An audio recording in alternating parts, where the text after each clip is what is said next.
This is the Three Skeevers podcast. All right, episode 23 of the Three Skeevers podcast with Grim from Grimsforge Gaming and myself, Icy, with Icyfire Gaming. How you doing, Grim? Heyo! What the heck? Hi, how's it going? Oh, Jesus Christ. I'm glad you're doing well. So, what was I going to say now? Grim, you just messed it all up. We have like a rhythm, and now, oh my goodness. Well, I was going to say that I think I've been PvEing since the Flames of Ambition came out, and I'm loving the Major Expedition.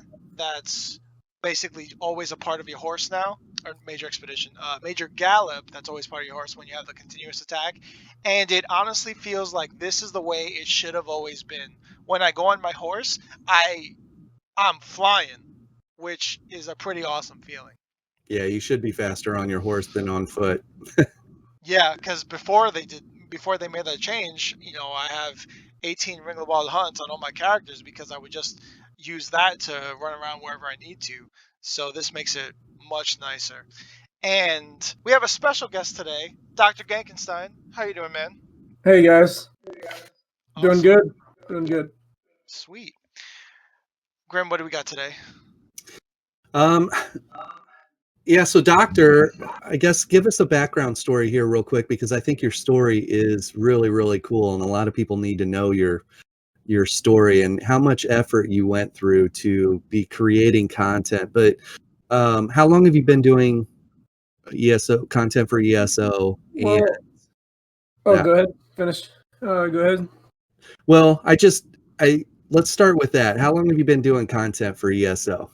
Well, for ESO, probably I haven't really been on it like I was like the last 3 years. I kind of been doing a lot more content, especially when I started getting into the Nightblade ganking type game. And it's been kind of rough because I was stationed on a Coast Guard cutter, and for the last year I was living on the boat. And anyone who's been on a boat knows that you have the signal's usually pretty trash. So I'd use my cell phone. I'd go to a park or sit in my car with an extension cord out the window and just play from my car. And then I would get a bunch of footage. And then right before a patrol, I would take all that footage with me on my laptop, and I'd do the editing while we were underway, when I would have some time available anyway. Because, I mean, you're pretty busy on these patrols, doing all kinds of stuff, counter narcotics, life-saving stuff. But yeah, it's been a challenge. But I'm home now, so I can actually sit in my room and on a real computer and do all my editing. Yeah, I saw the setup that you have. It looks really impressive. That's when I first met you. I think you just came over, not full time, but you had come from console, right? Yes. What happened was there was an update on my Xbox that I couldn't download it because of my situation with the internet. So I started playing on PC. And I think when I met you guys, I used to go to a park on the base I was at, and I would just sit up there, and I'd be out there sometimes all night, sometimes just playing and editing and stuff like that. Just outside, out in the elements. Yeah, that is so cool. Such an amazing story. I remember you saying, I'm sitting in the back of my car right now playing. And I was like, wow, I'm sitting in a cushy chair, at home. It was a little easier too, because the back of my car was all gutted out, and I had mats down, so there was more room. So if it was raining out or it was too cold, I would just sit in there and just play in there on my phone hotspot. Wow. And then I know occasionally you got lucky and they would put you up at a hotel. And So sometimes on the weekends I would get a hotel and just be in there, but usually hotel internet was worse than my phone, so I'd just be back on the phone. Wow. Just the level of dedication, that's so cool. And that brought some level of sanity to you, right? Yeah, because there wasn't the reason why I was living on the boat is because I was what we call a geo bachelor. My wife was back home in another state, and I was just kind of living on the boat. And you want to get away from work. It's like you live at work, you you go to work at work, and then you want to get away from it. So on weekends, sometimes I get a hotel room, kind of get away from it. If I could, I'd go home. If we had like a few days off, a few extra days off out of the week, I'd drive back home or fly back home. Yeah, that's so cool. So armed services, where did you serve? I know that Marines and Coast Guard, is that correct? Yeah, I was in the Marines for 5 years, in the Air Wing, out in Yuma, Arizona for 5 years, and then I think I was like 2000 to 2005, and then I got out and I ended up joining the Coast Guard, doing working on electronics and stuff, and been in there for about 15 years. I'm actually going to retire here in May. That's awesome. Thank you for your service. Oh, thank you. I appreciate it. Yeah, I remember you were out, and I kept asking stories. I was like, man, what's it like in the day in the life of a Coast Guard? And you're out there, and you had said, yeah, sometimes we're trying to spot these boats and they're semi-submerged, and they're drug dealers and they've got hollowed out bottoms and like all this crazy stuff. And I'm like, holy cow, like this is Captain America I'm talking to. Oh, well, no, not me. I think I wasn't one of the guys who actually did the boardings and stuff. I know a lot of my guys were. I had to be on the boat. I had to make sure our equipment worked, because there's a lot of times where we have comms issues, and if it's dark out and you can't find your guys or hear them, you could lose people. There was one time it was a pretty large fishing boat we were doing a boarding on. The crew, we had intel that there was some drugs on board, and we were getting close to finding it. Well, they intentionally scuttled their boat.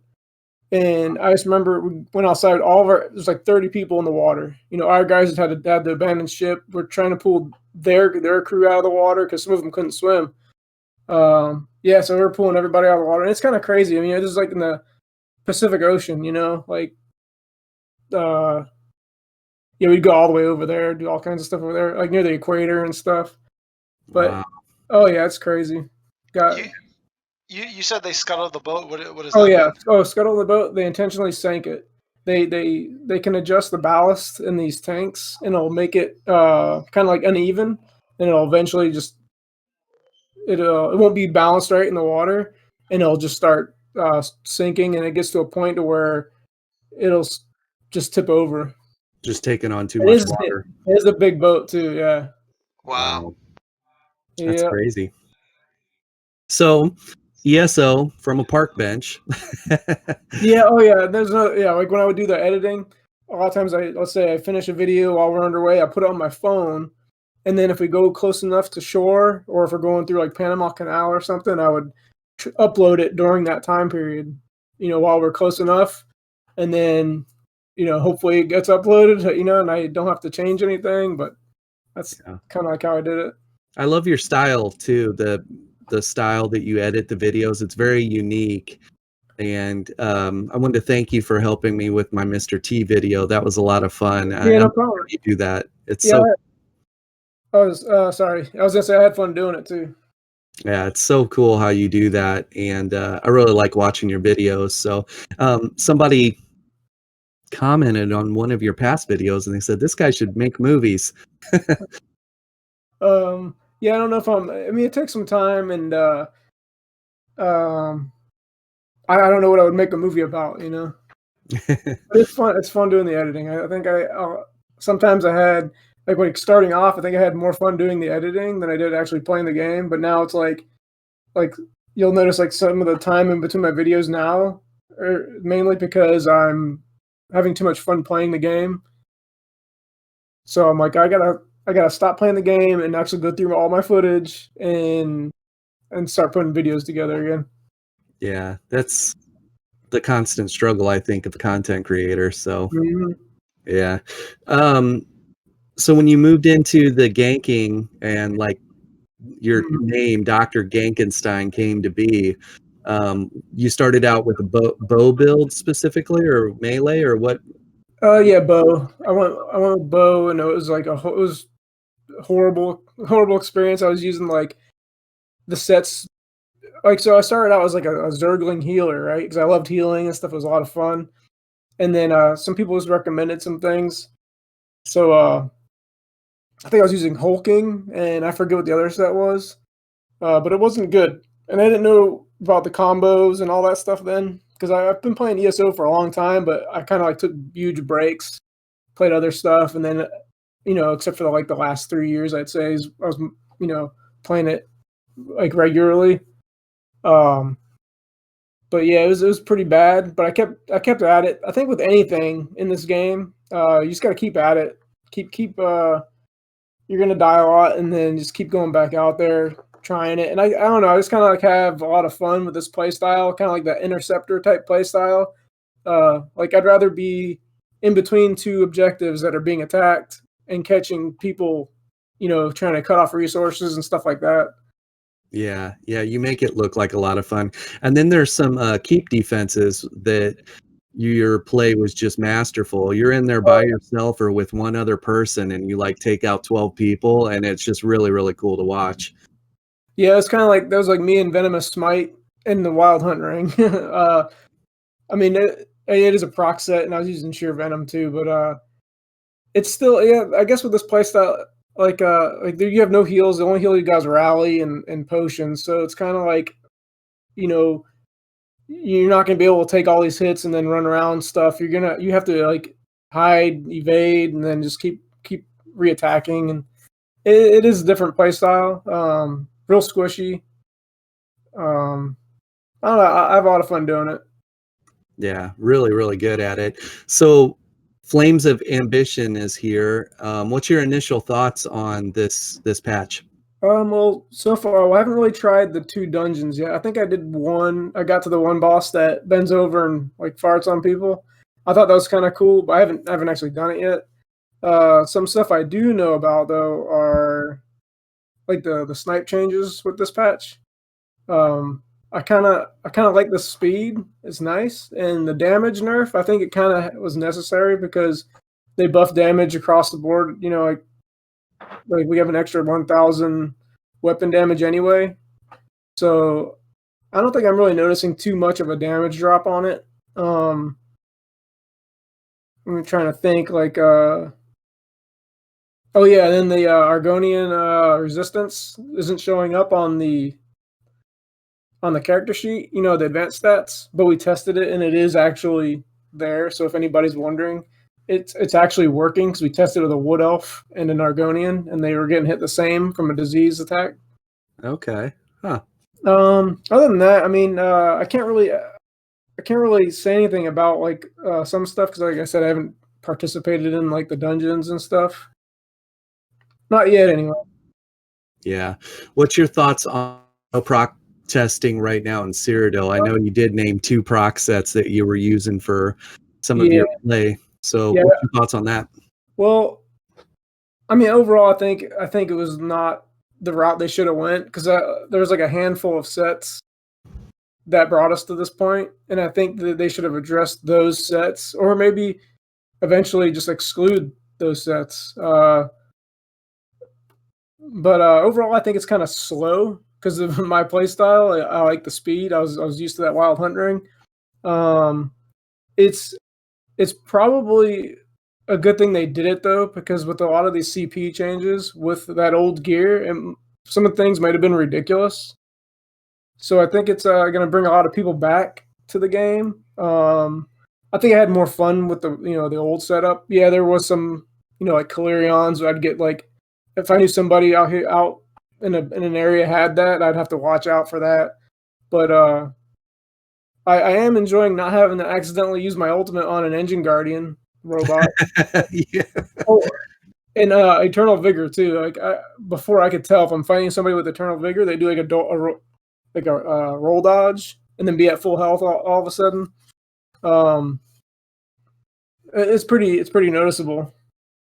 Yeah. I was probably within the last week, I've seen 3 different streamers, and all 3 of them were saying how this is the best PvP they've had in years in Cyrodiil going on right now, outside of the lag. Yeah. But as far as gameplay, and they're like, it's because we're not getting proc down. We're not getting dotted down. We're not getting Vatishran staff down. Yeah. Oh, go ahead. Well, they just like that it feels more skill versus skill. So yeah, I mean, I could see where they're coming from with that, but like, let's put Vatishran, Malakath, Venomous Smite, Calirions aside.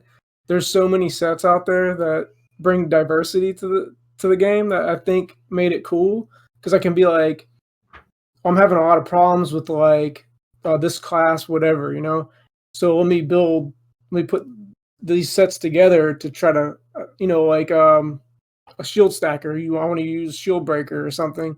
Well, you can't do that now. I think that's also like we're seeing, like, without the Wild Hunt ring, their speed's kind of like a determining factor, mobility on the battlefield. So you're seeing more and more Sorks out there. It's because they're highly mobile. They have good toolkits, good morphs. But I think we're going to see a lot more too after this XP event.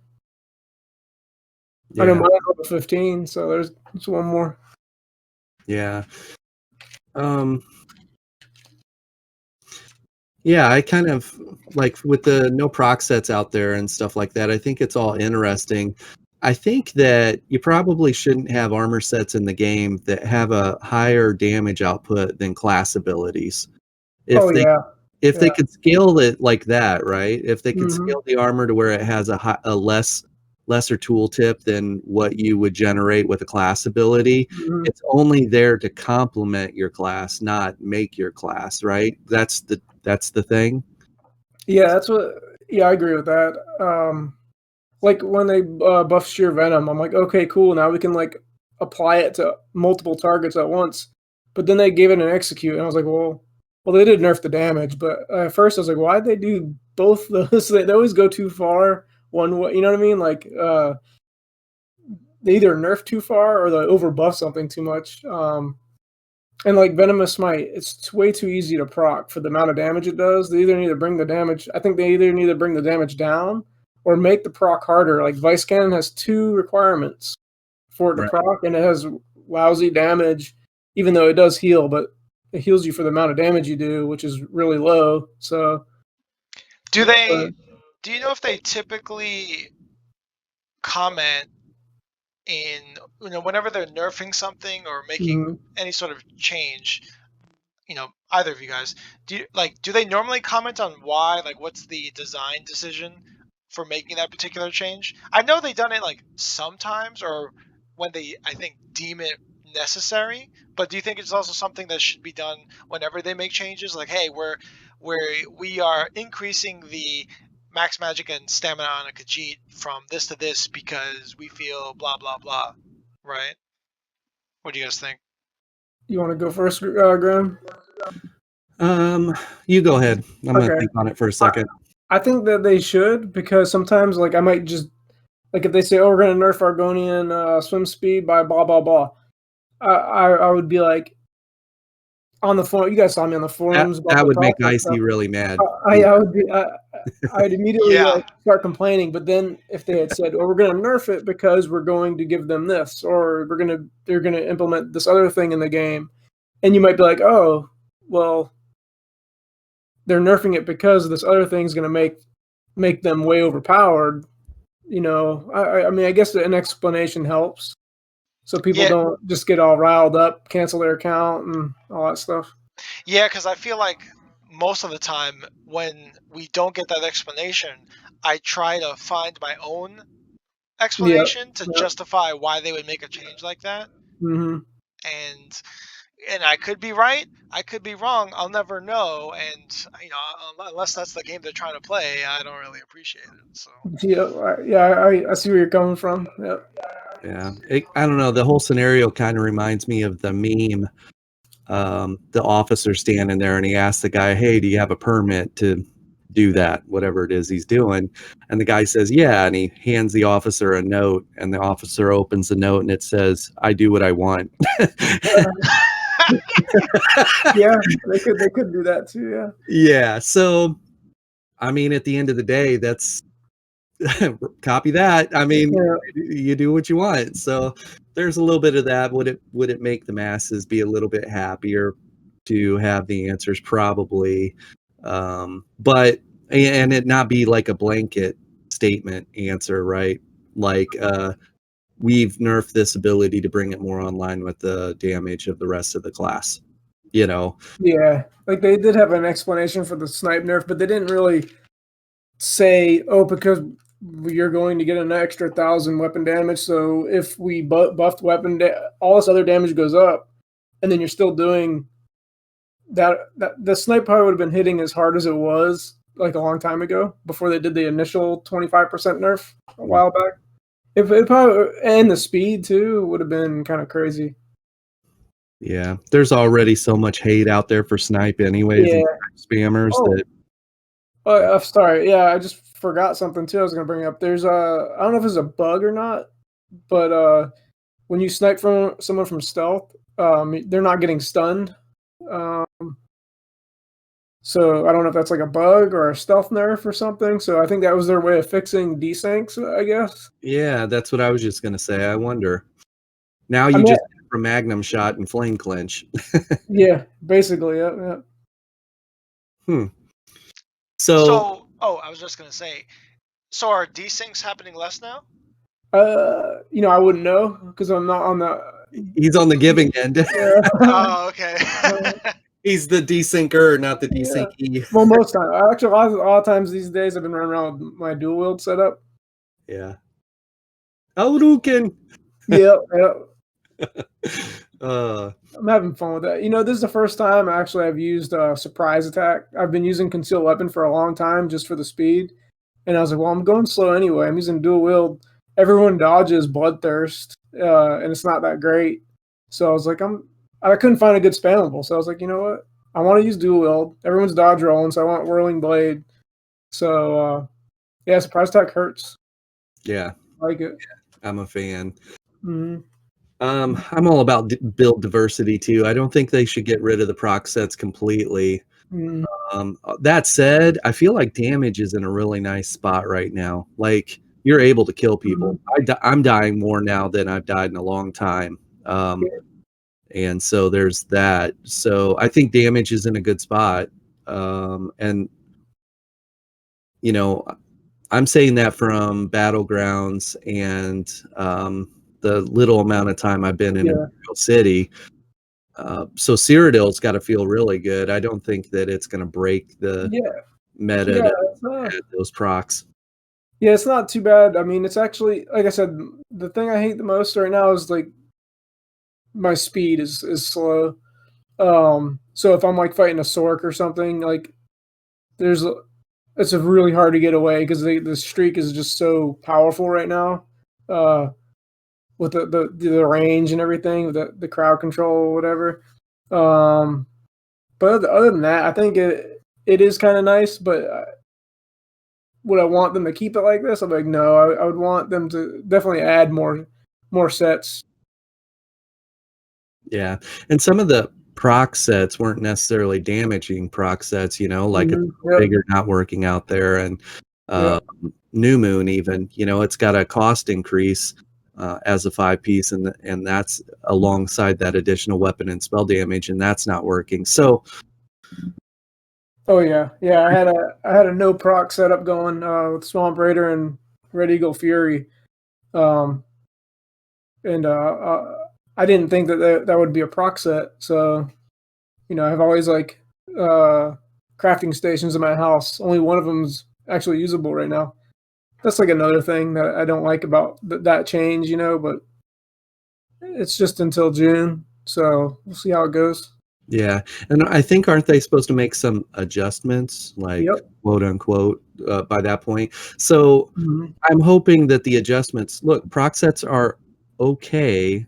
You just need to adjust them to where they're not doing more damage than class abilities. The dot on your Venom, the dot on, Hunter's Venom or whatever, the dot should not be more than the dot on, Venom Claw or poison injection. Or poison injection. It just shouldn't be. Yep. And so if they make that adjustment, that'll be great. Those sets are just overtuned, and you shouldn't be able to stack those things. That's the biggest problem. I shouldn't be running around and have 5 people hit me with a Vatashran staff, all 5 of them. Yeah, jeez. You know? Everything hurts that and the Clarion set. Yeah. I've seen that a lot in my recaps. So, do you think that if they, because I know if say they did both, only one stack per gear set can hit you, and also nerfing the damage, that would also be. That'd be double whammy. That's probably something to do. Yeah, so I would. Which one do you think they should do first? I feel like removing this. No. Both. They're not going to do just one, right? That's what they would do. That's what they do. They're going to do both because let me open the note right here. Yep, it says I do what I want. So they're going to do both. They're going to do both. I kind of like playing those poison setups, where you're putting a lot of dots on somebody, so you have a lot of pressure on them. To me, I always liked playing that, even in previous games from long ago. I like playing like the dot setups, like a poison guy, like in Dark Age of Camelot, a cave shaman. If any of you guys ever played that, it was all about diseasing and poisoning his targets and then kiting them. So it was a lot of fun. I like that play style.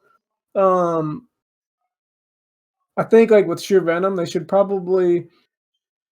I'm not sure what the tooltip is at now, but I would probably take off the let it where make it to where you can apply it to multiple targets, but take the execute away. It's kind of I don't think it was really I was using it before they had the execute, and it was still pretty good. And then Venomous Smite. If you're gonna make or Calarions too, like if you're gonna make it that easy to proc something, it shouldn't do good damage. Also, you think like make up for an ability, So I know I think I see Conjurer is like 30k or something last time I checked. Which I don't even know about all of them because it's balanced. Yeah, so I think in regular PvE content it's like 30k. We'll just pretend it's 30k. It might be like 25 or like 29, whatever. And in PvP you can just assume it's 50% of that, which will hit a player. So it's a 15k Icy Conjurer thing. So you think just having that again, so like 25% of that total number, you think that would be sufficient? So you get a 7k total tick, a total dot on somebody. How much time? Even then, it's all how much time is it spread over. But even then, 7k is more than some people's ultimate is hitting for. Like take the dual wield ultimate. Yeah, you might get 7k might be more total damage than the dual wield ultimate, even though the dual wield has 50k tooltip, Yeah, I've tried that ultimate out a few times and I wasn't impressed. Yeah, Thriving Chaos and the other more. It sounds cool. It sounds awesome, but it's like, wait a minute, this is more like Thriving Chaos. I'm like Thrive at their Way Shrine or something. So the Icy Conjurer has a 30k tooltip. Can you name another ability in a Mag Warden's tooltip? And we'll say Mag Warden because it's ice, right? Ice class. Name another ability, Icy, the Mag Wardens really well, that has a 30k tooltip on it. Nothing. Right. So we shouldn't have an armor set that if we put that on there, we instantly have more damage from this armor set than any of the ultimates. And, well, it does equivalent damage to an ultimate, and it does it every 10 seconds or whatever it is, 20 seconds. So, yeah, that makes sense to me. Yeah. So I think, 25%. It's got a 30k tooltip. If you were to cut it in half, there's 15k tooltip, and the tooltip says 15k. It's going to do 7k unmitigated damage to a player character. You take into their resistances, and maybe it hits for 5k or whatever. It's just supposed to be additional pressure, not the end all be all kill them. So complements your abilities, not your. And I also think that if I have Icy Conjurer on me and I'm having to deal with that dot, another player should not be able to proc Icy Conjurer on me also.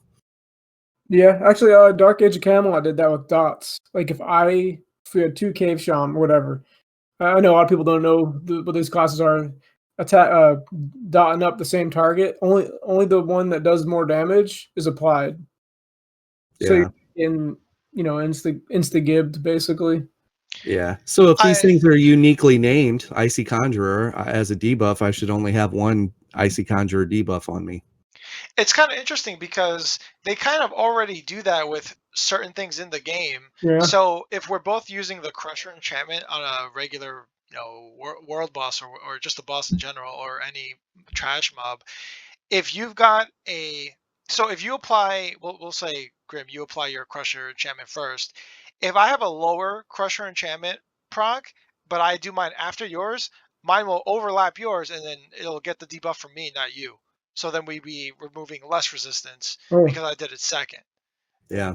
And I think that's how it probably should be. So if we're both using the same, not for trash mobs, of course, but for players, if we're both hitting somebody with an ability, whoever was the last person to hit them with it will get, will essentially refresh that buff and then base it off of whatever skills that you are using. And then if you apply your stuff, then it'll just refresh that dot, but with a different tooltip because it's a different player. That to me seems like would be a quality of life improvement for PvP. Yeah. Well, take that same scenario. I don't think that will be created equally or used equally. Apply that to the Vatashran staff. All 3 of us have the Vat staff. And the target runs into the room. I hit him with the Vat staff. He's melting. And then does my channel stop the second you hit him with yours and now you're? Yes. Okay. So it would be kind of like how guard works. You can only have one guard on somebody. Okay. That I like that then. That will work. You should.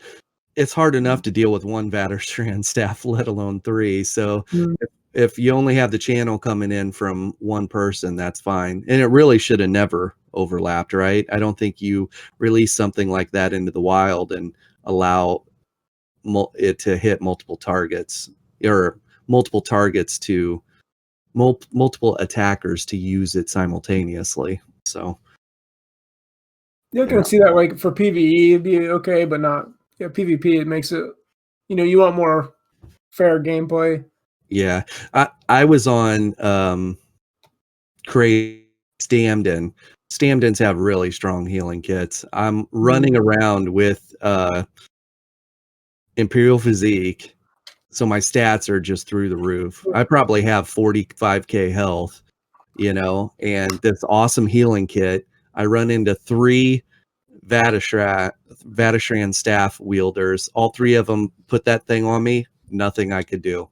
Nothing. And that's with 45,000 hit points. That's with 45,000 hit points and amazing healing kit. And they were healing each other. I couldn't burst any one of them out of the group. And there was just nothing I could do. I couldn't cleanse the stuff off of me. They just kept applying it. And, they ended up killing me and then teabagging me for it. And, so it was insult to injury because I lost all that Telvar.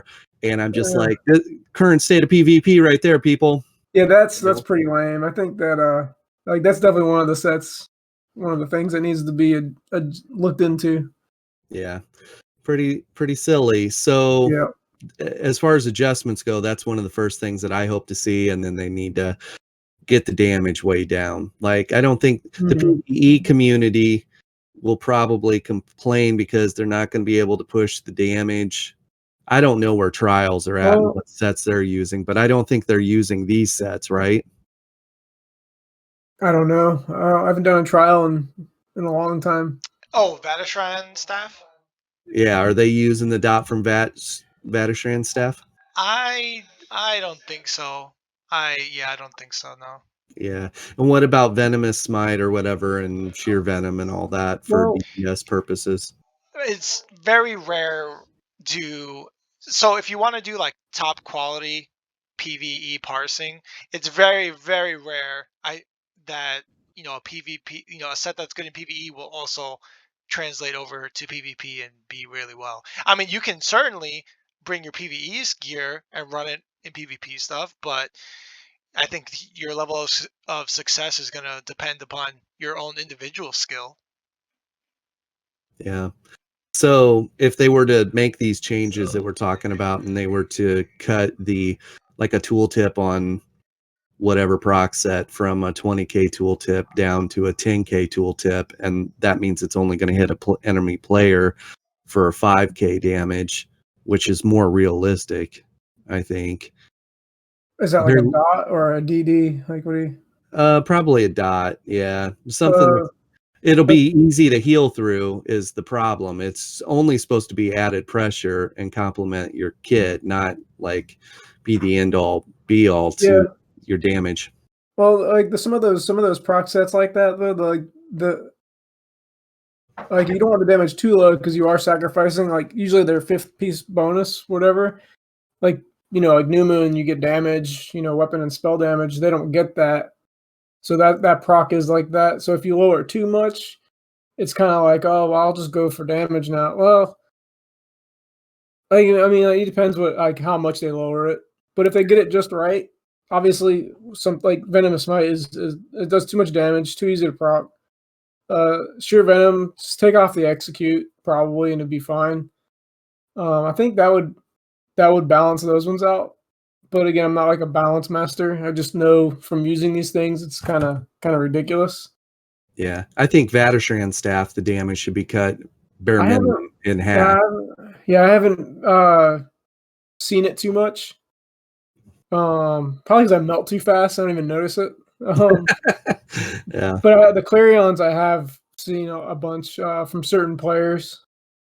But it's been a while because we haven't had proc sets in Cyrodiil, and that's usually where I'm at, Cyrodiil.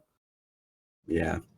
The only reason I say that the VAT staffs, the damage over time should be cut in half is it's now applied from an ability that did not have damage. It was only applying a debuff, right? Elemental weakness or whatever, elemental drain. You're applying that to a target to debuff them. Well, now every time you apply that target to debuff them, you also get an immense amount of dot pressure on that target. And so they're getting free damage now. Not necessarily free. It comes at a cost of a weapon slot, and so you need to adjust your build to accordingly. But it's so strong right now that there's very little you can do to outplay it. You got to get away from it, CC them, and get away from them to break it. But then it's coming again, in a little bit. So they need to cut the damage in half and make it to where it doesn't overlap. No two targets. Attackers can have it on you at the same time. So, and if they do that, it'll be somewhat balanced. So, is that the set that Is There No One Else was using in that one video with where he's in the battleground? He's just running around, jumping around, using like light attacks and stuff. Well, I know he went in with.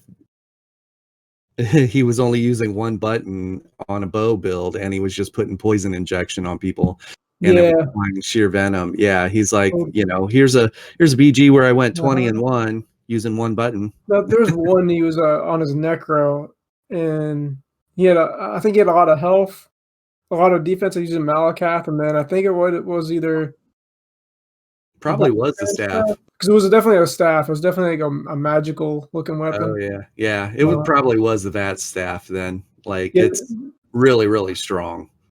Yeah, like I was really upset about the chain, the no proc stuff going an extended amount of time. But then I was just thinking about all these other sets, and not thinking about those ones that were kind of ridiculous. And I guess those guys seen people, fought people with those cheese sets like more than I did. So I was like, that could be kind of ridiculous. Yeah, they never even get a chance to put the cheese on you. They're dead before they know it. Yeah. Or I'm dead before I even realize what happened. Yeah. I did experience Clarions a lot. So from recording in the backseat of your car and on a park bench to now you're back home and you're getting ready to retire. Again, thank you for your service. Your content, What's the creation process like right now? You said that you're spending a lot of time, more time playing than you are creating, but what's a day in the life of Dr. Ganknstein as far as creating content right now?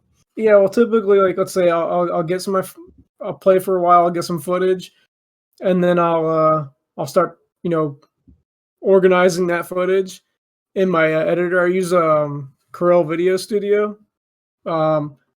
If I could go back, I probably would have tried like Adobe Premiere, because that's like what pros use, and it would be kind of cool to like learn something that they use. That way, I mean, you have access to all kinds of stuff, but it's going to cost you more. But I've been using this for years, and I'm used to it. But anyway, I put that footage. I kind of get like a good fight or something in there, and then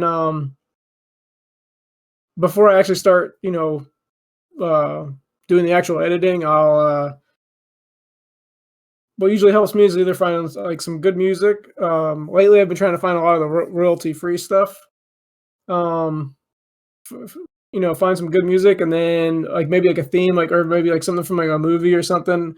I like to take like sound bites from movies and stuff, and kind of put them in there, or actually like video clips, and try to put them in there too. I kind of like to, like, I guess, inspire people to want to play that class or play that style or play the game in general.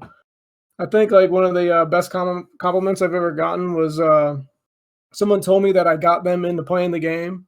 They saw those videos, and they wanted to go play the game because of that. I've heard that a few times, and I think that's kind of cool. So yeah, that's basically. Does that answer your question? I know I kind of like derailed myself a little bit. Yeah. So now it's just like getting a bunch of clips and then go back through, review it. And then how do you find the video clips that you're looking for, the movie clips and all that? Like, I watched a video of yours it was a mashup of Pee-wee's Big Adventure and Jurassic Park. Oh, that was so I found that there's a channel called Pixel Riot. They made that. I saw it, and I usually had the Pee Wee Herman stuff in my videos. I'm like, oh, that's awesome. I have to. I even told people that's the guy. I didn't actually make the Pee Wee Herman thing in Jurassic Park, but I used their clip. So funny. Like, those guys are awesome. You guys gotta check them out. Pixel Riot. Will you give me a clip of that, or will you give me a link to that video, and I'll put it in the descriptions for everybody, because it was super funny. Like, they crack the egg open, and it's not a dinosaur. It's like a Danny DeVito, the trash man. Yeah, I'm the trash man. So funny. Embrace the garbage. And the scene where they're running from the T-Rex, like driving their Jeep real fast to get away from the T-Rex. It's not T-Rex. It's like Pee Wee Herman pedaling on his bike. That'd be scarier to me. I think that'd be I'd rather run from a T-Rex. Yeah, so funny. Yeah. So do you do all the editing for your videos? You handle every aspect? Yeah, I do all the editing, music, sounds, thumbnails, all that stuff. I mean, you can tell my thumbnails aren't like, they're not the most professional looking, but I have fun making them. Sometimes I try to make them look like a movie poster. Yeah. I'll try to anyway. It's very cool. I love your artistic style on all of it. Appreciate it. So what was the process like when you were just playing ESO? Did you start playing and doing PvP? At what point did someone tell you, hey, you need to be making videos, or did you tell yourself that? Can you tell me about that? I basically told myself that. At first I was like, a healer rolling with groups, and I think one of my first ESO videos was on my healer warden doing like bomber defense, because a lot of people didn't. I would watch people get bombed all the time, and I'm like, if you're on a warden, use frozen device, put it on your group, right, and then back away. I'm stand over off to the side with a sword and a shield, and then all these bombers would come in on my group, and they would just get teleported to me, so they wouldn't be able to finish anybody off. There you go, Icy. Yeah, I mean, well, now you don't have to worry about it, because in Cyrodiil anyway. Yeah. Yeah, that frozen device is so underrated because Oh it's got yeah. a big radius, but at the same time, your allies can see it, but the enemy, they have no idea where it is. Yep. Yeah, Yeah. I've caught so many bombers like that. I had more clips, but I lost them. I haven't played that character in so long.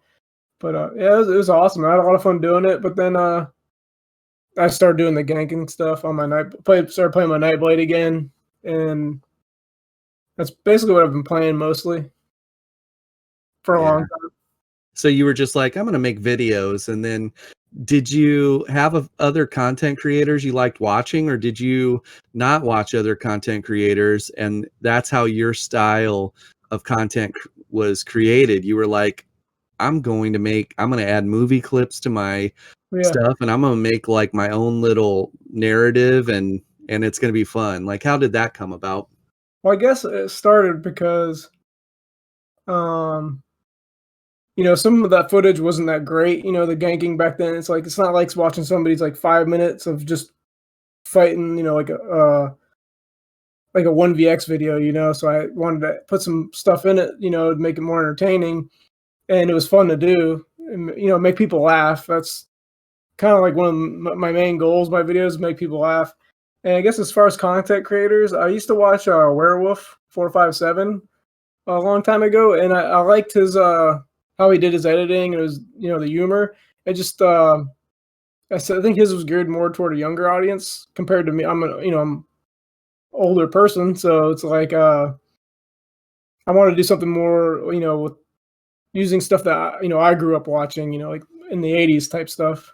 Yeah, that's why your stuff speaks to me. So because, I'm Yeah, 43 years old and I'm watching. That's actually why I knew you'd be the go-to for my Mr. T for help. I was like, yeah. this is right up his alley. He'll hit a home run with this. Oh So yeah, I found that clip with the ninjas. yeah, so funny, so funny. But Yeah. Werewolf, he had a lot of good stuff, but he changed his channel name and he deleted all of his stuff. I'm sure he's got his own reasons why he did it, but he was good player and good editor. Mm. Yeah. So that was your guy. Were there any other content creators you watched before you started this? I mean, obviously, I did, as far as guides go, like with my old Healer Warden, I saw a lot of Deltia's old stuff. This is a long time ago, though. Shoot, I can't really recall anybody. I can't really recall anybody else. I know I've seen a lot of different videos and stuff. Sometimes I'll watch people's videos, like just to see like how they if they're playing like a Stam Warden, to see what kind of stuff they use, so I can try to. It's kind of like watching your opponent's fighting videos on like an MMA. Yeah, Like, you're researching your target. yeah, I'm sure that's gotten me killed a few times too. People kind of know like some of my little tricks. But it's a smart thing to do, even watching your old clips, so you can see where you messed up. What advice do you have to other content creators, aspiring content creators? And are there any skills that you think that they should, like, if you're going to be starting this journey of creating content, definitely focus on these things? I would say just find an editor that you like to use. Doesn't have to be the best one. There's a lot of tutorials online. Watch them, and you can like learn how to do use that, like get really good with that editor, and you can make all kinds of stuff. I mean, I know there's some that are limited. Just find one that you like that's got enough stuff that you want to do. Like with Corel, you can do the masking and all that stuff. Just keep doing it. Don't be discouraged. Like let's say you start uploading, you don't get a lot of views. What you should do is like keep uploading, but then also branch out, like post. Like I started posting stuff on Reddit, the Facebook groups, and you kind of like get it out there. Like if I ever want like thumbs downs on my videos, I put it on Reddit, and then like within moments I get like some extra thumbs down on my videos. But you get it out there, and there's always somebody that might like it, and there's a lot that might not. Yeah, even those thumbs downs are interactions for you, and it's helping drive the algorithm. So, Yeah. would you say you're public enemy number one? Like when you're back on console and you're out in Cyrodiil ganking, like do you think in zone chat they're saying Dr. Ganknstein's at Alessi is now, right? You know, or he's at Bruma. Do you think they're in zone chat?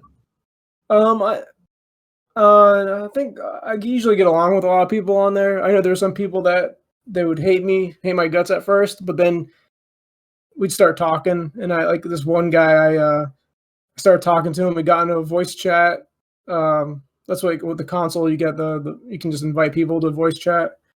And I actually started talking to him and then telling him like things he should do to avoid getting ganked and stuff, trying to help him out. He was a good player too, though. So if he caught me off guard, I was done. But having stealth, it's an opportunistic play style, so I can choose when to engage most times. Let's see. I'm trying to think. What was that question again? What about for PvP experiences starting out? You're trying to give that guy advice, Yeah. What if you were wanting to give other fellow gankers advice? What's like the top 3 things that you would say that they need to work on? Oh, don't get tunnel vision on a target. But you get, like how sharks will peck at something and then move on if it's like doesn't seem like it's something they should eat. Sometimes you got to do that. You guys got to move on. Like you might hit the wrong guy, and then it's just not going to work out. Like let's say you're attacking this like 50k like health tank or something on his way to like King's Crest. Well, it might take you too long to finish him off. You might be able to do it, but the thing is, his Zerg's coming, so you don't want to like get too sucked in on that one target, and don't just mash snipe. Try to do a combo or something, kind of feel it out, and then if it seems like you can take him down, just keep going and just hit him. Like attack and then evade. Kind of move, and then re-engage. You don't want to like just sit there and just mash the button. You can get lucky sometimes that works, but you just gotta don't get fixated on a target and then learn your combos. I noticed you were talking about cutting off reinforcements and open field fights and stuff like that, and you have about the equal footage of these cutting off resources and open field fights and like picking off the back line and stuff. Like that video you did not too long ago with Negan, and he's like, "Oh yeah, that was funny." Meeny, miny, mo. Yeah, I love that. Yeah. That was awesome. I was laughing. But so I see you do that, and then I see you in these like awesome, like the keep is flipped. They're repairing the door, and you're inside with them, and I'm like, oh, sneaky dude. Yeah, that's another thing I like about Nightblades is like getting inside of a castle, a structure, and then you get them when they think they're safe, and you just start pestering them from the inside. And it kind of like right now I've been rolling with a Nightblade group. Like lately at night we roll around and we do that. We'll pester the enemy, but they have like these groups that are dedicated to finding us. They will. I'm talking like 20 people running around detect bots. These guys are like professionals at finding us now. But it's a lot of fun. I remember one time they were standing outside of a castle, all lined up for a guild picture, and we were like behind them.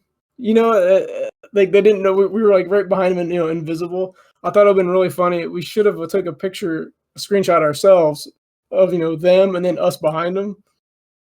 But they're good player. I mean, they're good at finding us. That's funny. Hey, you know what you should do as a real funny slap in the face? You should corner the market on crafting detect pots and selling them. Oh, that's another thing.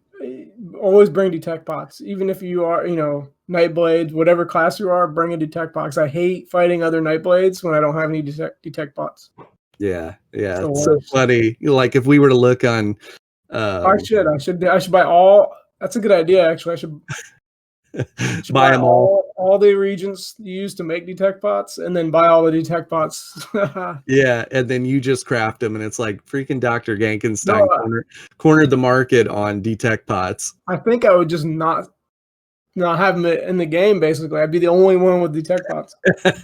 me and the guild I'm in. Seems balanced. Yep. Yep. I Yeah. I will say, in terms of fighting Nightblades, that's part of the reason why I always have Radiant Mage Light on my bar. Oh yeah, that's a Always. good one too. Yep. Yeah. Yeah, and I run Camo Hunter just in case they're sitting on top of my head. I know. That's the only way that thing works. Anytime you see me in a video hit Camo Hunter, it's by accident. It's because of the Yeah. controller. I have to hit the 2 bumpers for the ultimate, Yeah. and these bumpers, they get worn out over time. So sometimes You're like, oh, there went 12k stamina for no reason. they should decrease the amount of stamina it takes to use Yeah. that, because It's like what, 4,500 stamina to find someone outrageous. sitting on top of your head. Yep. And you might get lucky. It might detect them. I don't know. Yeah. So the meta crystal ball, guess what direction PvP is going? What do you think is going to happen with the adjustments? And based on what you see right now and what direction the game's going, what do you think the meta is going to be by the 4 months from now? I think, okay, so right now I'm seeing a lot of sorcerers. So I'm thinking what people are going to do, they're end up getting that nerfed. Something's going to happen. And guess what happens? People all play one thing. You get like Blazing Shield Templars. There's a lot of those, so they got them getting nerfed. People are using a lot of proc sets. Now, those are kind of nerfed. Yeah, I'm thinking this XP event, we're going to see a lot more of that. There's going to be a lot of crying on the forums. And then I think group play is going to be a bigger deal, because people are going to be running around in tighter groups now. I mean, that's what I've seen in PvP, like a lot of group stuff going on, which is, it's fine. It's kind of fun. I'm trying to think. I can't really comment on CP, but I know I'm looking at some things. Like I know, like the people who like to do tower farms. I'm thinking that some of the CP stuff, and I was looking at that the fall damage reduction, 35%, and if you're a wood elf, that's like 45%. So I'm thinking if you're doing a tower farm and you have like that maxed out, that's actually that might be pretty cool. Yeah. If you have CP in that and you're a Khajiit should have reduced fall damage. I know. Yeah. I mean, for a while, I'm like, why don't they? Cats always land on their feet, man. So Yeah. they need to have that. Actually, they should have it to where if they have that CP and they fall off of a high spot, they gain health. That's what should happen. Yeah. Or they come back to life if they die. Yeah. 9 lives. Yep. Per day, though. Yeah. Oh, how crazy of a passive would that be? Like once a day, if a Khajiit dies, they can use they have like a self res once a day. Yeah. And That'd be cool. And it makes like a laugh sound, like Heathcliff. I don't know if you guys recall. Yep. That'd be cool. I'm not like ragging on Sorks or anything. I'm just saying, like, I'm just seeing a lot of them, and I think the high mobility and good toolkits is like one of the reasons why. Yeah, that right there, good toolkit. Mm-hmm. We were talking about that with Is There No One Else on the last podcast. I was talking with Deltia about it as well, and he had brought up, sorcerers are going to be pretty dominant in Cyrodiil right now. Well, the thing about it is, it's not that they're broken. It's not that they're OP. They don't need to be nerfed. Yeah. The other classes need to be brought up to them, because the sorcerer can excel in PvE content. It can parse high. It could be dangerous and it could be durable. It could excel in PvP. You build it a little bit different. It can excel as a pet build. It can excel as a stamina sork, stam sork, and the class is just put together well with some adjustments along the way. We're there. They need to now start looking at the other classes. So if you want to get a bunch of people off of sorcerer, you jump on the next class and you start tweaking and modifying it and bring it to the sorcerer's level. Sorcerer's the bar. And what'll happen is people will be like, oh, I can go back to Magplar now, or I can go back to Stamplar now, or I can go back to Mag DK. They adjusted the ability costs on Mag DK finally, they made mag DK to where the whip feels like a great spammable, you know, or whatever it is. Like, just start showing the other classes. Let's get the other classes balanced. And that's the problem, is Sorcerer feels so strong. It's because their kit is good, and the other classes need that same type of love. So Yeah, I think that'd be a better route to go. I hopefully that they actually do it that way. yeah, and fun too, right? Could you Yeah. imagine if in a patch they told you, you know, 3 classes are getting overhaul? Like, I'll be I would, worried. yeah, It'll well, be like was it overhaul or an underhaul? yeah, Yeah. underhaul, exactly. Yeah, as they slide the note across the table that you open, it says, "I do what I want." Yeah, it's like we're gonna underhaul this class by 50%, and that's it. Just blank. You just like, whoa, Yeah. like, what Oh is that? gosh. 50% what? Yeah, I Yeah, hope I, not. I feel like something like that is something they should definitely do one at a time.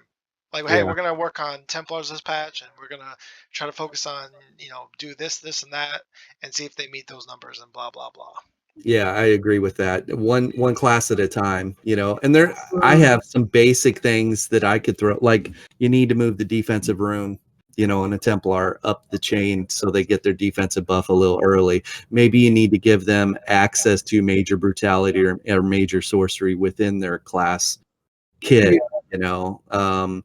And just some minor tweaks along the way, I think, would help them immensely. And yeah, start bringing the other classes up. Just leave sorcerer Mhm. alone. Leave Well, it. actually, in terms of like the major brutality and major sorcery, I think I'm all right with them not having it, because I don't think the Necro has it in their kit as well, like No. a major And it brutality or should. source. Yeah, and it should, because other classes have access to those abilities, those buffs, you know. So And that, almost all those classes that have access to that have a speed buff too. yeah. Necros don't have that, so they're kind of slow. Like, unless you get the Scissor Order stuff, like I, or I, I these think items. I think DKs that's and sorcerers have it. What else? Oh, yeah, DKs, And yeah, they're done. wardens Yeah, have Warden. it. I was thinking Warden and Sorcerer. but Yeah. Forgot that DKs have it. that that's the thing though, because each class they have like something unique about them. You have 6 True. classes, 3 of them have purges, 3 of them don't. Some of them have innate major expedition bonuses, other ones don't.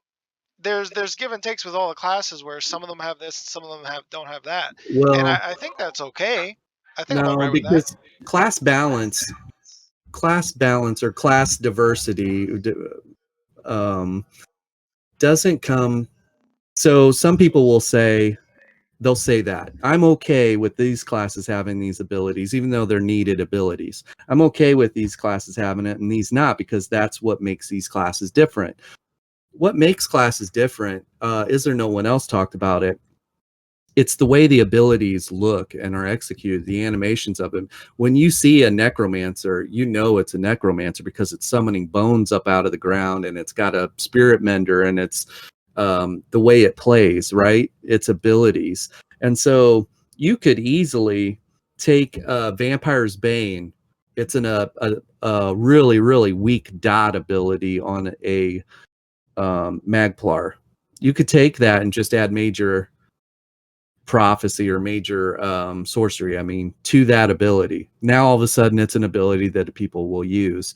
They don't have to wait until they're level 4 in they don't have to wait until they're level 4 with the Mage's Guild before they get access to that buff that a Magicka DK gets its second ability, and it gets access to that as its second ability. And you're not gonna they both play differently. That's still a Magplar and that's still a DK, but now at least they're on equal playing fields with major buffs. you know they shouldn't A Mag DK should not get that second ability in the game, and a Stamplar has to wait until it runs around and finds 400 books hidden around the world, to get access to it. So that's the problem. And maybe I'm exaggerating, but they need to run around and get a lot of books, and do the magic or do the Mage's Guild quest to get it. And then their armor buff, they're not going to get until level 30. or 32 or something like that. Whereas the armor buff for a DK is the very first ability if you want it. The armor buff for a warden is the very first ability. And so I think I'm okay if every class has the same opportunity to have the same buffs. It's how you dress them up that gives the class its diversity. So identity. So I guess it's really just there needs to be a set structure in a way on which all classes are built up around. So they, when we're designing a new class, for example, they need to have a source of major resolve from somewhere. They need to have a source of major brutality or sorcery, or I guess both, right? Most classes have both. And I guess whatever the foundation is going to be, all classes should probably have that. Yeah, that right there. I'm not worried about the classes losing their identity by all of a sudden having the same buffs. Like the classes should have the same buff, otherwise it's not balanced, right? Like when I run into a Magplar that is under level 30, I know that he doesn't have major resolve. He doesn't even have access to that yet. He's going to be squishy.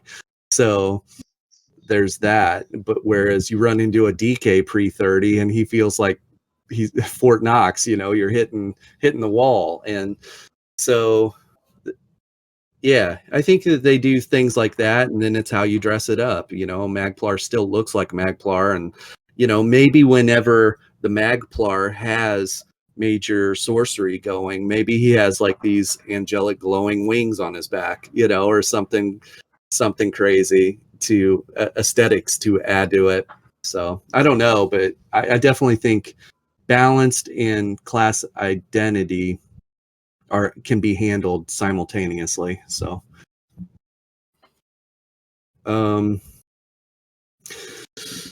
proc sets are still able to be used in battlegrounds. So have you found yourself going to battlegrounds and using your stuff there?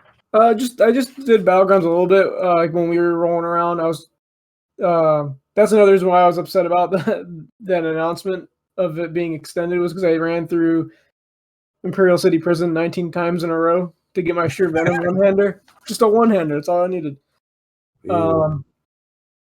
I kind of think that they should do the no proc thing in battlegrounds, but maybe have it as an option to run battlegrounds with this. I mean, because I think it'd be an interesting thing to see how if it'd be fun for the 4-on-4 without all of that stuff. If you guys are seeing that a lot in the battlegrounds, but I had fun. I was using Widowmaker and Sheer Venom, and I was having a lot of fun with that. Even though a lot of people would move out of the range of the what's it called, Widowmaker.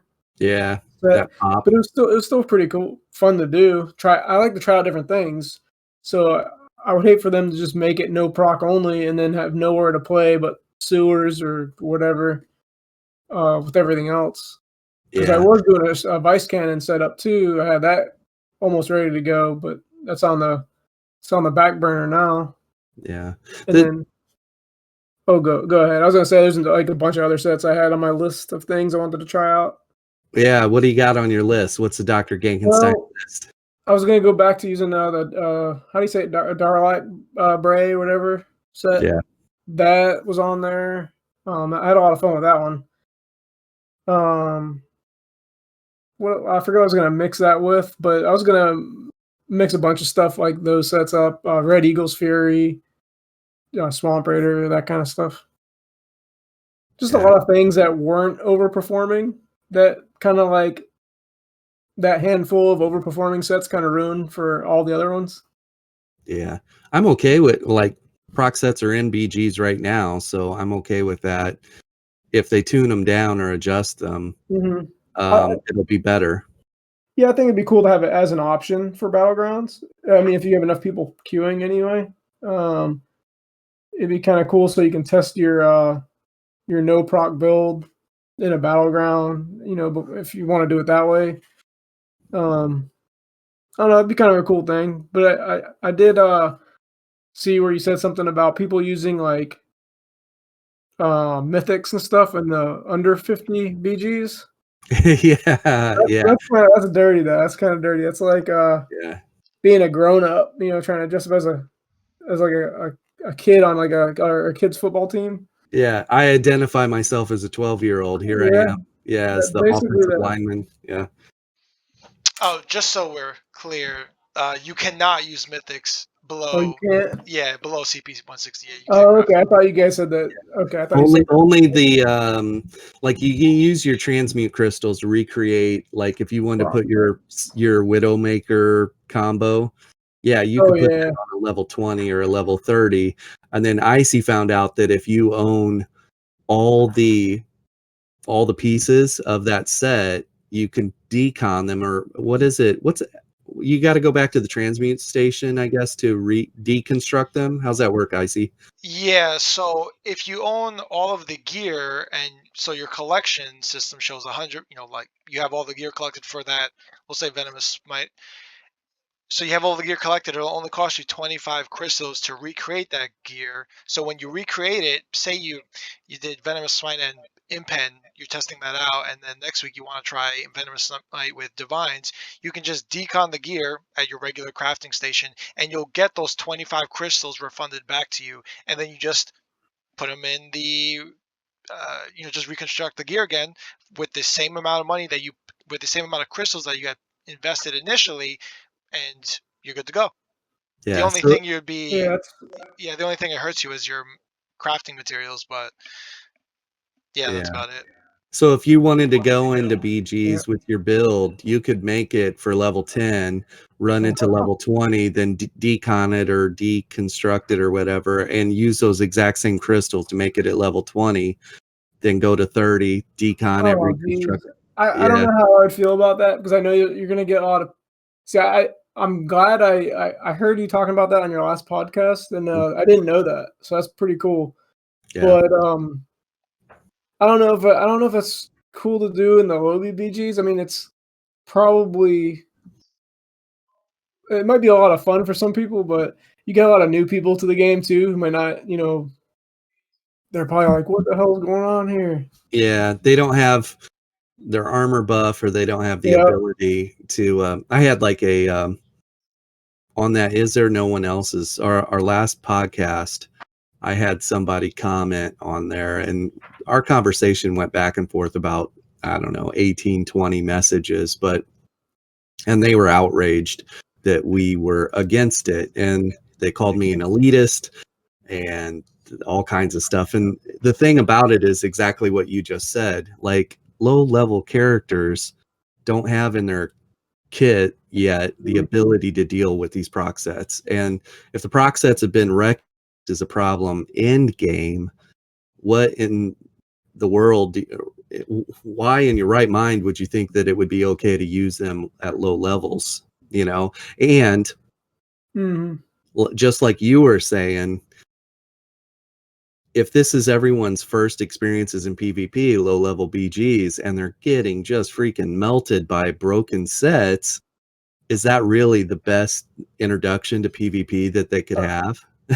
Well, I mean, I guess there's like they can farm the sets too. I mean, that might be a little difficult because you out level it fast. Yeah. Well, I mean, you can have crafted sets. Those ones aren't too ridiculous. I haven't seen anyone like all these proc sets are, I think, all either like world drops or dungeon drops or something like that. Yeah, That they'd people are have to. complaining about. If they went out and farmed them, they would out level it by the time that they Mhm. would, they could use it, and then whenever they find a piece that's better, upgrade it. But filling their sticker book, like Icy put in a serious amount of time at going around and getting. How many pieces are you missing right now? Like 3 or 4 pieces, and you're done, Icy? For Your all, like, sticker book? you mean like all the gear in the game? Yeah. Oh, I still got a bunch of gear to collect, but Oh. a lot of the dungeon stuff, yeah, I'm like I'm a good portion of the way there. Yeah. Okay. I Yeah. still got several months to go. Yeah. Okay. I thought you had almost everything from the dungeons. So Wow. No, some dungeons like Crypt of Hearts, I've got a full set of Ebon and Leviathan, but nobody uses those sets for the most part. So Well, except Leviathan. me. I'd probably start using Leviathan during these next couple months, Yeah. till June or whatever. Yeah. But Yeah. I will add though, for the transmutation thing and people using it for low BBGs, you still, because you have to reconstruct the gear on the Mm-hmm. low B, so you still have to Oh, you still need to learn the traits to get the the gear with the correct trait that you want. So if you're trying to run all divines, you have to research 7 pieces of divines okay. on the gear pieces that you need to reconstruct it at that for that person. So it'll take you, we'll say you get it all done in a day or something, or no, a couple days, because you're not gonna your research level is still going to be level 1 or not maxed out, so it's going to take you longer, and you can't research as many things simultaneously. So it's going to take a large part, a good investment on your part, just to run this OP set at the level that you want. Yeah.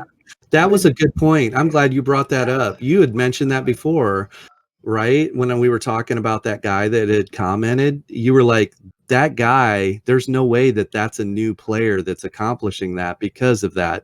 All those hoops he had to jump through just to get to where he could craft that gear. Like that guy, He put in work to he do put it. in that work to wear it. And so that was one of the things he said, you elitist jerk or whatever, try and take that away from me. And I'm like, look, Is all it? I know is that the Lobi shouldn't get nuked that way. It's like I guess it's kind of like the teabagging rule. It's like not good. It's not like a classy thing to do, but it's something you can do. Like Yeah. taking steroids, I guess, and What? sports.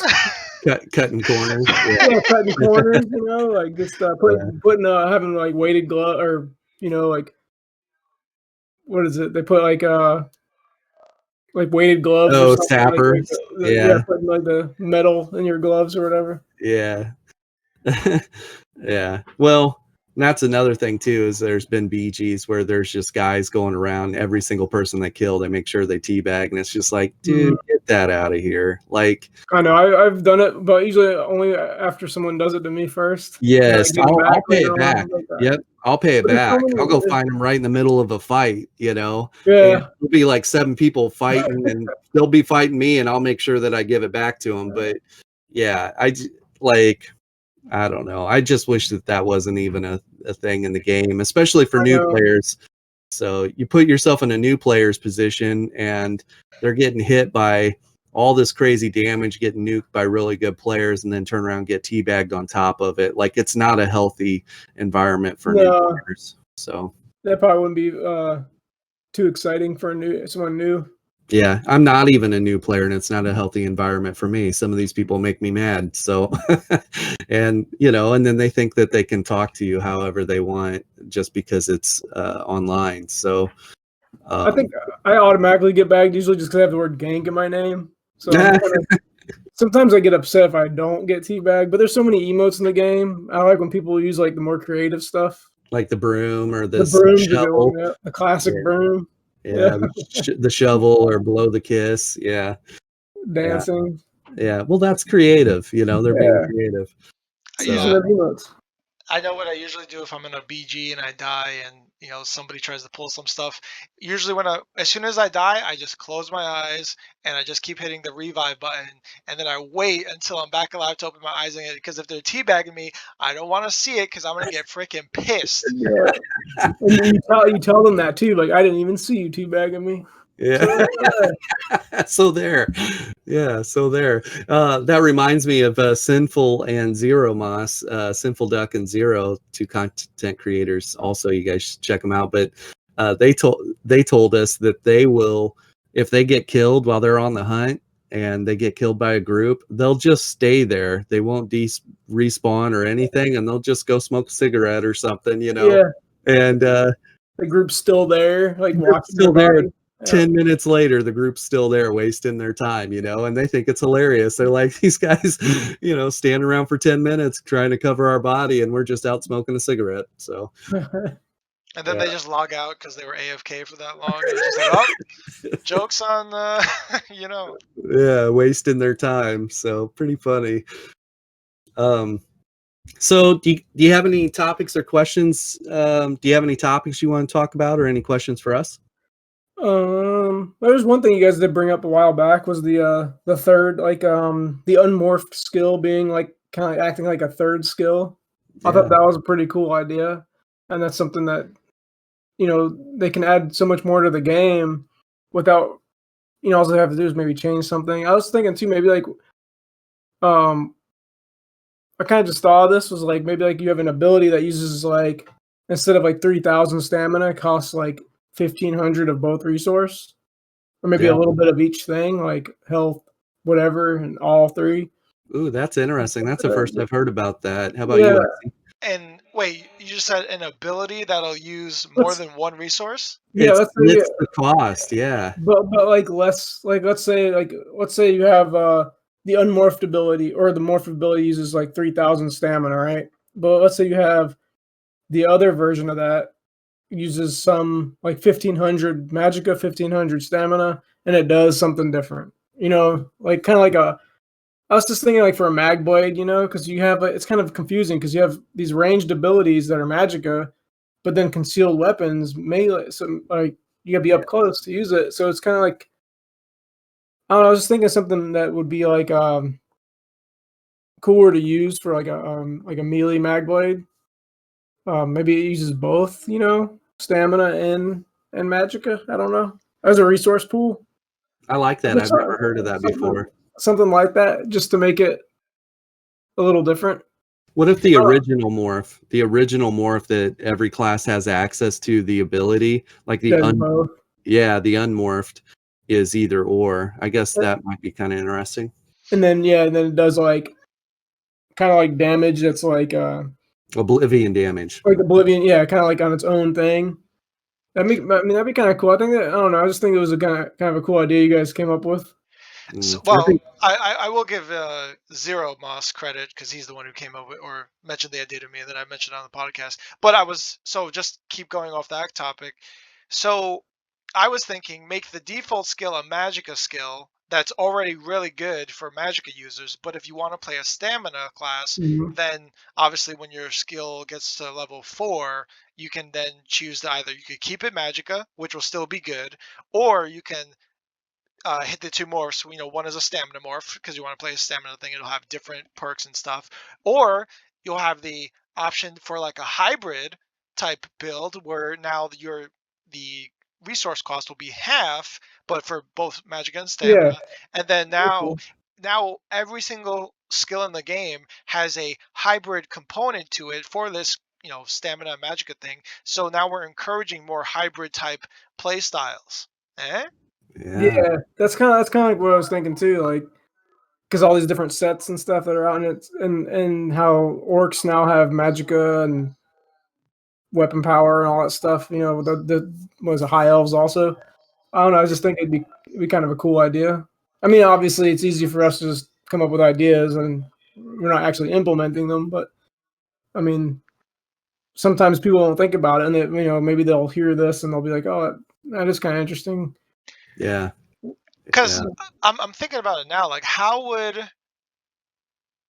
what would the tooltip even look like for like a hybrid build, and why would you pick a hybrid morph Mhm. over the stamina or magicka morph?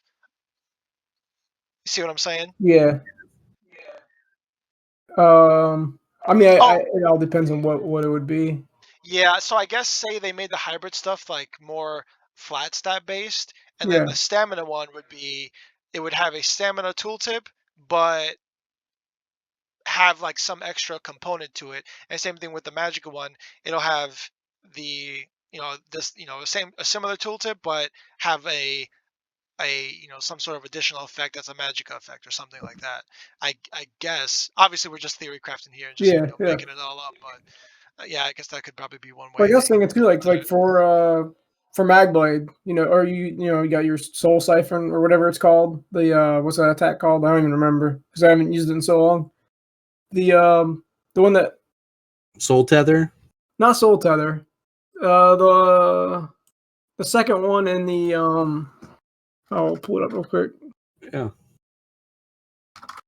Yeah, I don't play Nightblade, so I have no idea. I haven't used this ability like in PvP in forever. It's And in the siphon line. I'm pulling it up right now. Don't you think Strife. too? What is it? So Swallow Soul. Oh, Swallow Soul. So Strife has 2 morphs. They're both magical morphs. One just heals other allies near you, but I think something like that. Let's say you get the hybrid morph to where it's like a melee ability, and you're doing like a stabbing animation or something. Because to me, that goes better with like concealed weapon and leeching strikes and all that stuff. Everything's like, I mean, I know leeching strikes is just a buff, or not leeching strikes, but the other morph too. Whatever. Siphoning strikes is the unmorphed version. I'm just thinking of that because you know how it looks and then how it would feel, and then you can use like dual wield or different weapon options. Yeah. Stuff And like don't you that. think if you're gonna, let's say they were playing around with this idea, okay, let's make it to where there's 3 abilities available now instead of just 2. Yeah.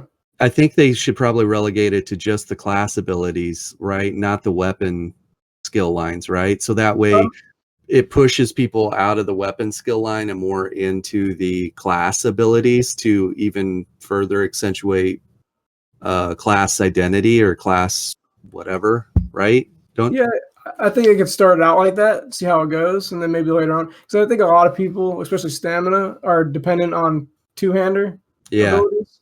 Yep. I mean, Rallies is like the king of buffs, basically. Yeah, and burst heal. And burst heal. Executioner is probably like the best execute in the game. It's named Executioner, I guess it has to be. Right. But yeah, go ahead. I was gonna say I think I'd be a little bit uncomfortable if people were using, well, not if the, like, say, 2-hander dual wield sword and board had magicka costs. That would be that would be yeah. weird, Or even just a destro staff or a resto staff having stamina costs. That'd But be like kind of crazy. but like what Grim said though, like keep it to like class abilities, and then that'd probably make more sense for I don't even hybrid know. anyway. What would it even look like? Something that's located within a class ability that rivals Rally. You know, pick a class, whatever class. Say Warden. No. What's an ability in the Warden kit that would rival Rally? You know, well, Bullnetch gives you the buff, but it doesn't give you the burst heal. It gives you a cleanse and it's free, and you do get stamina back from it. Rally's a burst heal, gives you minor endurance, and gives you major brutality. That jellyfish also gives out your position a lot of times when you're trying to hide. Yeah, darn jellyfish. Yep. Yeah. So I don't know. That might be kind of cool, you know, adding that third line on just the classes to kind of push people, really make them think, you know. Yeah. Normally I have to run Executioner, but now all of a sudden I have this option within my class abilities. Might be kind of cool. Yeah, because we were looking at me and my friend were looking at some of these abilities in the assassination line, like that. Execute is begins at when they're below 25%, and it doesn't do as much damage. Mm-hmm. I'm like, well, why would anyone use that? I think I was salting it one night, and I was like, I feel like there should be something that says that, hey, this person's the only one in Cyrodiil with this you know. I'm like, because I didn't have a spammable, I didn't have a surprise attack at the time. I was using like conceal weapon, and I'm like, I'm just gonna use conceal weapon because at least it can stun people. But it was pretty garbage. We kind of also brought up too, like we think that some of these executes begin. Do you think they begin too high at 50%? You think it should be like lower, maybe like 30%? Well, I noticed. Go ahead. I see. I was gonna say I think 50%'s okay because even in PvE content, nobody uses their execute at the 50% mark. They always wait till, you know, usually like under 30 or like 25 or something, depending on what they're doing. Yeah, just because it's more efficient to just use your main spammable just to get them lower. So. Not me. I started off with my execute, especially on a Templar. Oh my god. What's it called again? The Jesus beam. Yeah, you're like, that guy has full health. I start, Jesus beam. yeah, not for long. Yep. I'm just joking. You're that guy. You're that guy. Yeah. Yeah. I think, like Icy said, I was just talking to someone last night about this, and they were asking about executioner versus reverse slice. And I said, I like reverse slice because of the splash damage. And if you read it, it's like 80% of the damage is splashing to people around. I fight outnumbered a lot. So in a battleground, I could be fighting these 3 people. I don't need to kill all 3 of them. I only need to get one of them low enough to where I go into execute phase, and all the other 2 will feel it. And I said, so let's paint that scenario. Here's what it does. Reverse slice. This is my sales pitch for a reverse slice, by the way. The middle guy gets in execute range. The other 2 are still attacking me, so I do have to maintain my buffs. I do have to line of sight, but I'm still applying pressure to the middle guy. I get the middle guy to where he's within execute range. I start going into my execute rotation, and the middle guy has to stop attacking me, and he has to address the damage that's coming in, or he's going to get killed. So he's not attacking me anymore. He's just trying to survive. The other 2 start taking an immense pressure because the middle guy's within execute range. If they're stupid, they continue to try and attack me, and they don't even keep track of their own health, and now they're within execute range. If they're smart, they stop attacking me and they start trying to heal through the damage that they're taking too, addressing the damage. And I got a lot of video footage of fighting, 1v3, just focus on the one guy, get him low. The splash damage ends up causing all of them to stop attacking me and having to heal, and then I end up getting them anyways. So I like that a lot. Now, Executioner starts scaling at 50% health, but if you were to compare the damage between 50% and 40%, it's still underperforming just hitting him with another D-swing. If you hit that same guy with a D-swing will do more damage to them than that execute will. Gotcha. Yeah. And then it's like at the 40% to 30%, the execute starts ramping up and starts catching. Yeah. Well, you're at 30% health. Oh, that's what you're saying. Execute range anyways. Yeah. So that's what I noticed about those abilities. But 25% health, like you were saying, let me find the one guy. They're already dead. Yeah, let me find the one guy in Cyrodiil that's surviving at 25%. Oh, there he is, way over there. And I got to run up and use this melee ability to execute. Unless you use the magic abrasion. Yeah, yeah. But still, it's like, I don't know. I don't think anyone uses that on purpose, unless they're just trying to, doing it for the challenge.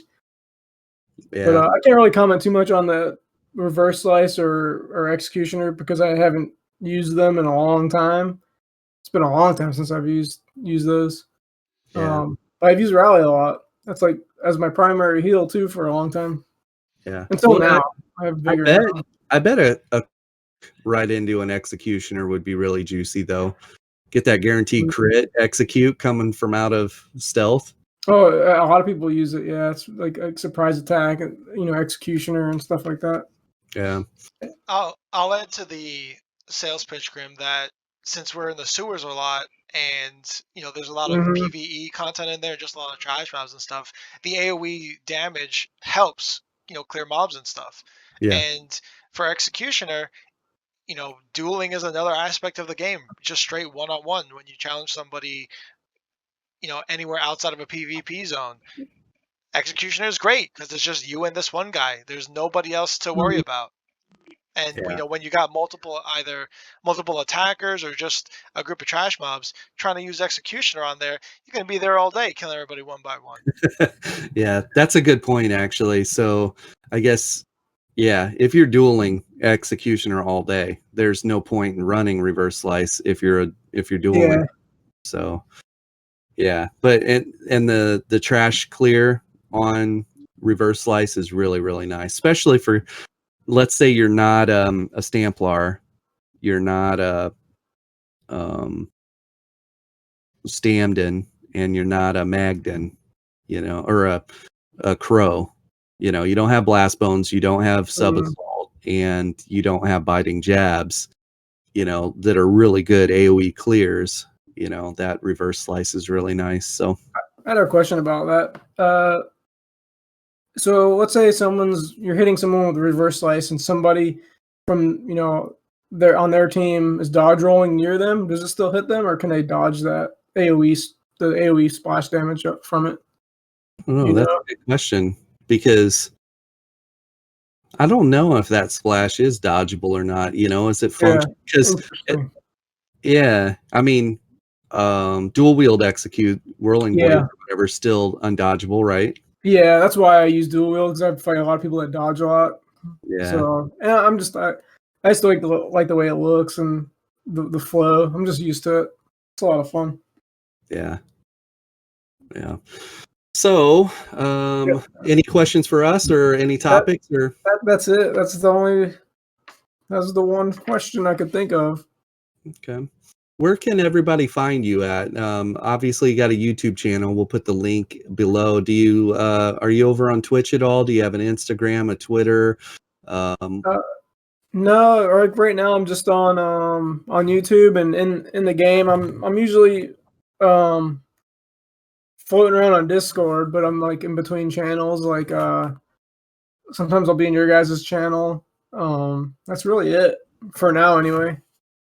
Yeah. What faction are you running Cyrodiil on right now? Well, like right now, mostly EP. I do have an AD and a DC, but primarily I've been on EP. Like my best friend from since high school, he started playing again. He's on EP, so that's why I've been on there most of the time. And the guild I'm in is on EP, like a Nightblade guild. So if anybody's looking to run around with some Nightblades on EP, you can hit me up in game. I can try to get you guys an invite. I'm not the leader of the guild, but I'll talk to them and get everybody going. We usually like to do like Nightblade groups and just try to create havoc. That sounds fun. Choke points and stuff like that, and just kind of like, we call them gank lines, where we just get in between different objectives and just try to get as many people as possible. Yeah, that sounds really cool. Yeah, it's fun. Are you going to start streaming on YouTube anytime, or are you just like doing the content and that's it? Right now, I think I know I'm a little bit behind. It's been almost a week now since I've uploaded another video, but I'm going through some clips. I'm not sure about streaming. Maybe one of these days I'll start doing it. But right now, no, not as of yet. Okay. What about merchandise and stuff like that? Do we have a Dr. Ganknstein shirts and different mugs and stuff that they can buy? No, not yet. But I mean, I might come up with some stuff. I just got this printer. Like, I don't know if you saw that picture I posted of the lethal arrow icon. Yeah, yeah. I printed it out. I put it in a frame, and I took pictures of it, in different places in my house. Yeah, it was really cool. Yeah, it might be something like that. I don't know if people are interested in it. I might do it. Yeah, I think you should. We'll have to get you with somebody that is really good. Ghost is really good at stuff. And yeah, I'll have to talk to him about some of that stuff. Might get into that. Yeah, he could help you get going right now on merchandise. So, cool. Yeah. So, do you have a tip jar? Do you have a Patreon? What's the best way for people to help you with your channel right now? Really, right now, just just check my channel out and subscribe if you want to subscribe. That's really it. Okay. So far. I mean, I might have a Patreon set up here eventually, but I haven't got anything going yet. Okay. Sorry. I was gonna say one more thing. The way I see it, like, if it's like right now, it's like a hobby for me. But if I can supplement my hobby with my hobby, I mean, that'd be pretty cool, I think. Yeah.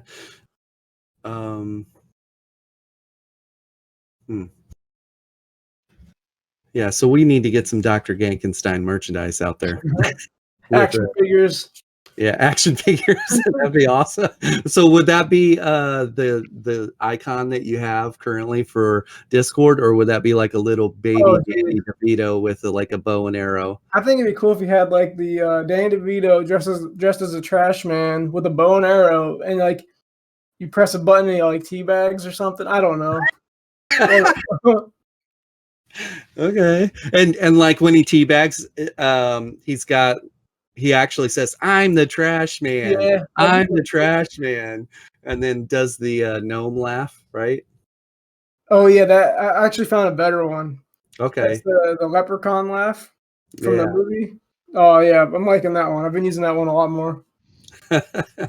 So funny. So what we'll do is in the descriptions, we will link your YouTube, how people can get a hold of you. And if you can send me the link to the Pee Wee Herman video, and then maybe like 2 or 3 other videos that you think really kind of Yeah. sums up what you do, like the content, some of your favorite videos, I'll make sure that those are there too, so people can do it. And then hopefully everybody just jumps over and hits the like and subscribe. So That'd be cool. yeah. Yeah, I'll put some of my. I mean, there's some ones where I have like gameplay footage I like, but then there's some where I thought like the editing was really like funny or something. So I'll do like maybe like one of each or something. Yeah, that'll be awesome. Yeah, send that to me today if you could. Yeah, I'll I'm gonna get you get everything sent that off to logo Icy. thing. Yeah, Icy's a real quick and proficient with editing this stuff. So All right, yeah, I'll get you guys that the icon too, and I'll just like email it to you, I guess, or I can just send it to you through Discord, right? yeah, perfect. All right. What else you got, Icy? I think that's everything. I will also, I guess, for the listeners, before we close it out of here, just want to mention that we are on Anchor, which is just another platform if you just want the audio version of this episode and all the other episodes that we've done. We usually put the link over there in the description below, so feel free to check that out. And any final remarks, gentlemen, before I close it out? Dr. Ganknstein? Nope. I'm good to go. Cool. And with that said, we'll see you guys on the next one. See ya. See ya. Bye. You're gonna say bye-bye, Argonians. Bye bye, Rogonian.